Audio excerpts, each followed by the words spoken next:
Hello student. हम आज देखेंगे आर्टिकल का एक्सरसाइज और उसके आगे का चैप्टर। आज हम ज़्यादा रिवाइज नहीं करेंगे, बस ये देखेंगे कि क्या क्या हमने देख लिया है। तो हम ये देखिए, ओलंपियाड प्रिपरेशन गाइड है क्लास 1 के लिए। तो हमने क्या क्या देख लिया है? नाउन देख लिया है, नाउन वन एंड मैनी देख लिया है, जेंडर देख लिया है, एनिमल वर्ल्ड देख लिया, pronounce, verb, adjective, articles, A N D का थ्योरी और एक्सरसाइज दोनों देख लिया। आज क्या देखेंगे हम लोग? प्रीपोजिशन। तो सबसे पहले देखेंगे कि एक्सरसाइज में कितने इम्पोर्टेंट क्वेश्चन हैं। तो चलिए देखते हैं।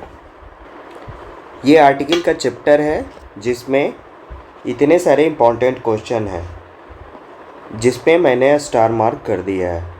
जो 2 स्टार है वो काफ़ी ज़्यादा इम्पोर्टेंट है और 1 स्टार है वो भी इम्पोर्टेंट क्वेश्चन है। आपको अगर एक्सरसाइज पूरा नहीं बनाना है तो आप इतना इम्पोर्टेंट क्वेश्चन को एटलीस्ट ज़रूर कवर कर लीजिए। फिर उसमें भी जिसमें आपको डिफ़िकल्टी लगे उस क्वेश्चन को आप कहीं एक जगह लिख लीजिए। तो हमने इसमें देखा लगभग 38 क्वेश्चन, जिसमें 18 क्वेश्चन काफ़ी ज़्यादा इम्पॉर्टेंट है। और मैं बोलूँगा कि आपको बार बार रिवाइज करना चाहिए कि कहाँ पे ए लगता है, कहाँ पे एन लगता है, कहाँ पे द लगता है। तो चलते हैं अगला नेक्स्ट चैप्टर पे, प्रीपोजिशन पे। तो प्रीपोजिशन क्या है? Preposition, some words tell us the positions of a noun. तो जितना भी हम लोग पार्ट्स ऑफ अ स्पीच देखते हैं, इसमें noun, pronoun, verb, adverb, adjective, ये सब को पार्ट्स ऑफ अ स्पीच कहते हैं। मतलब हम लोग जो भी बोल रहे हैं उसमें क्या क्या यूज होगा, उसी को पार्ट्स ऑफ अ स्पीच, बोलने का पार्ट। तो अभी तक हमने देखा नाउन को। जब नाउन को देखे तो उसको रिप्लेस करने के लिए प्रोनाउन आया, और नाउन और प्रोनाउन का दोनों को जो भी उसका डिस्क्राइब किया उसके लिए एडजेक्टिव आया, और जो मतलब कि उसके जगह पे नाउन और प्रोनाउन क्या कर रहा है उसको बताने के लिए वर्ब आया। उसी में एक्शन वर्ड और हेल्पिंग वर्ब आया। और उसी नाउन को अगर हम पोजीशन बताएंगे कि किस पोजीशन पे है, तो उस नाउन के पोजीशन को प्रीपोजिशन इस्तेमाल करना पड़ेगा। और नाउन के आगे किसके आगे ए, एन और द लगेगा वो भी हमने देखा। तो some words tell us the positions of a noun, मतलब यहाँ भी नाउन का ही पोजीशन जो बताएगा उसको प्रीपोजिशन कहेंगे। These words tell us where a noun can be found. Noun कहाँ मिल सकता है? टोकरी में है, टोकरी के बाहर है, टोकरी के ऊपर है, टोकरी के नीचे है ना। These words are called prepositions. In, on, near, under, behind, ये सब क्या है? एग्जाम्पल्स ऑफ प्रीपोजिशन है। देखिए यहाँ पे बहुत अच्छा एग्जाम्पल लिया है। रोजी एक कैट का एग्जाम्पल लिया है, और वो कैट क्या है? नाउन है। क्या है? नाउन है। और वो नाउन क्या है? एक पेट कैट है। इट इज़ वेरी नॉटी, तो इसी रोजी के लिए नाउन का लिए प्रोनाउन आया it. It is very naughty, it keeps going here and there, यहाँ से वहाँ जाते रहती है। Look at the given image and see where it is, और ये इमेज देखिए और बताइए कहाँ है। तो रोजी इन द बास्केट, मतलब इसके अंदर है। रोजी ऑन द सोफ़ा, देखिए यहाँ पे ऑन यूज नहीं हुआ। क्यों? चूँकि उसके अंदर है, उसके ऊपर नहीं है। फ्लैट सरफेस हो, उसके ऊपर अगर कोई चीज़ है तो उसको कहेंगे ऑन। तो रोजी ऑन द सोफ़ा। रोजी इज़ नियर द फ्रिज, अभी वो कहाँ पे है? रोजी कहाँ पे है? फ्रिज के पास है। रोजी इज़ अंडर द टेबल, अब टेबल के अंदर चली गई है। रोजी is behind the door, door के पीछे छिप गई है ना। तो इस तरह से हम बता सकते हैं कि कहाँ पे क्या है। The words given in bold tell us about the position of Rosie, let us learn their use. अभी उसका यूज देखने जा रहे हैं। In, on, near, under, behind का कैसे। द वर्ड्स गिवन इन का क्या है? व्हेन ए थिंग या पर्सन या एनिमल इज इनसाइड समथिंग। क्या इंपॉर्टेंट है? इनसाइड समथिंग, मतलब किसी चीज के अंदर होना। We use preposition in. For example, in the box, in the tub. On का क्या मतलब होता है? वेन ए थिंग या पर्सन या animal is lying on the surface, lying on the surface of something, we use preposition on. For example, on the bed, on the fridge, है ना, on the sofa, ये सब बोल सकते। Preposition in is also use to indicate time of the day. In मतलब क्या होता है? अंदर, मतलब किसी समय के अंदर। मतलब आप 1 घंटा के अंदर, 2 घंटा के अंदर आ जाइएगा। जिसे तुम कभी कभी पापा से पूछते होंगे आप लोग, या पूछती होगी कि पापा आप कब ड्यूटी से आइएगा, कितना देर में आ जाइएगा, कब आ जाइएगा। तो उसी तरह से इंडिकेट करता है टाइम को। इन द इवनिंग, कि आप शाम में आ जाइएगा। इन द नून, नून में आ जाइएगा। My school begins in the morning, कब स्टार्ट हो रहा है? मॉर्निंग में। पापा से पूछ रहे हैं तो कब बोल रहे हैं? इवनिंग में आइएगा, इन द नाइट में आइएगा, या इन द नून में आइएगा, इन द मॉर्निंग में आइएगा। आप लौट कर ड्यूटी से कब आइएगा। तो ये इन क्या है? इंडिकेट करता है टाइम को, और एक मतलब कि एक मोटा मोटी बड़े टाइम को इंडिकेट करता है। मतलब 1 घंटा, 2 घंटा, 3 घंटा, 4 घंटा, 1 दिन, 2 दिन, इस तरह से। और आगे देखते हैं।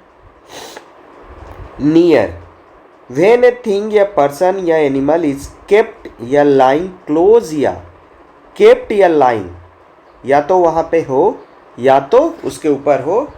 क्लोज या नियर टू समथिंग, क्लोज या नियर, उसके क्लोज हो तो क्या यूज करेंगे? Near.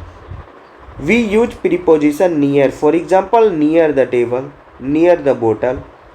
Under, when a thing या पर्सन एनिमल इज केप्ट या लाइंग अंडर समथिंग। मतलब जैसे इन है तो उसके अंदर है, वो चारों तरफ से घेरा हुआ है, उसके अंदर है, एक आध तरफ से खुला हुआ है। अंडर है मतलब कि वो भी चारों तरफ से घिरा हुआ है लेकिन उसके नीचे है, वो सामान के ऊपर जगह है, उसके ऊपर कोई जा सकता है। लेकिन अगर किसी के अंदर है, किसी रजाई में है, तो रजाई में फिर एक आदमी को आने का जगह होना चाहिए। तो इस तरह से इन और अंडर में अंतर है। यूज करते हैं B use preposition under. For example, under the bed, under the sofa. On the sofa क्या हो गया? ये सोफा है तो ऑन द सोफा यहाँ हो गया, ये ऑन हो गया। अंडर हो गया, यहाँ हो गया, ये अंडर हो गया। और अगर ये सोफा इस तरह से होता तो यहाँ कोई चीज़ है तो इन हो गया, है ना, इस तरह से। बिहाइंड माने क्या होता है? व्हेन ए थिंग या पर्सन या एनिमल इज हाइडिंग, लाइंग या kept behind a thing. We use preposition behind, मतलब किसी चीज के, मतलब कि किसी के पास जाके छुप जाना। मतलब बिहाइंड मतलब पीछे जाके छुप जाना। हाइड या लाइंग मतलब वहाँ पे रहना या छुप जाना। या जैसे कि कहते हैं कि मेरा घर तुम्हारे घर के पीछे, तो छुपा हुआ नहीं है, पीछे, लेकिन दिख नहीं रहा तो छुपा हुआ है, इस तरह से कह सकते हैं। द बॉल इज क्या होगा? ऑन होगा, इन होगा, नियर होगा, अंडर होगा, क्या होगा? तो बॉल कहाँ है? बॉल है, द बॉल इज मतलब इन द बकेट, बकेट के अंदर है, ये दिखाया गया है लेकिन है क्या? बकेट है तो खाली होगा, ये डस्टबिन नहीं है, बकेट है तो इसके अंदर है, बस पिक्चर में दिखाया गया है। तो बकेट में क्या होगा? In the bucket. The slippers are under the chair, under the chair. The flower pot is on the table, on the table. The table is कहाँ पे है? नियर द बेड, कहाँ पे है? Near the bed. The rabbit is, rabbit कहाँ पे है? The rabbit is behind the bush. अगर हम इधर से देखेंगे तो क्या है? झाड़ी के पीछे छुपा हुआ है, तो बिहाइंड द बुश। तो इस तरह से सारा एग्जाम्पल यहाँ पे यूज हो गया है। अब देखते हैं आगे क्या है। Some other prepositions, there are many words that work as prepositions. Some other prepositions are into, at, between, in front of. ये सब क्या है? अदर प्रीपोजिशन है। Rosie is again up for some mischief, look at the image and see where it is now. अब फिर से रोजी को देखना है कि कहाँ पे क्या कर रही है। तो रोजी इज जंपिंग, अब जंप लगा रही है इनटू ए बॉक्स। किस में जंप लगा रही है? Into a box. रोजी इज एट द डोर, जैसे नियर द डोर भी बोल सकते हैं इसको, और एट द डोर। नियर, यहाँ भी रहती रोजी तो भी नियर हो जाता, यहाँ भी रहती रोजी तो भी नियर हो जाता, लेकिन अगर बहुत पास में है डोर के तो क्या हो जाएगा? एट द डोर यूज होगा। रोजी is between the table and the chair, ये टेबल है और ये चेयर है, इसके बीच में क्या है? रोजी है। तो between the table and the chair, और द क्यों लगा है? चूंकि डिफिनिट है कि यही टेबल और इसी चेयर के बीच में है, कोई भी टेबल के नहीं। रोजी is in front of A Bush, अभी इधर से देख रहे हैं तो क्या है? इन फ्रंट ऑफ ए बुश। अब ये झाड़ी क्या है? डिफिनिट नहीं है, तो ए बुश लगा है। क्या लगा है? ए बुश। लेकिन रोजी इसके आगे है तो कह सकते हैं, लेकिन ये किसी भी झाड़ी के आगे हो सकती है। The words in bold tell the position of Rosy and these words are preposition too, और इन्हें भी क्या कहते हैं? प्रीपोजिशंस कहते हैं। Let us learn their use. Into, when a thing या person animals is in movement towards other things we use preposition into. अगर कोई मूवमेंट हो टुवार्ड्स अदर थिंग तो मतलब इनटू, मतलब उसके तरफ जा रहे हैं। इनटू द रूम, रूम के तरफ जा रहे हैं। इनटू द रिवर, नदी के तरफ जा रहे हैं। In front of, when a thing या पर्सन या एनिमल इज लाइंग, स्टैंडिंग या kept in front of something या some object we use preposition in front.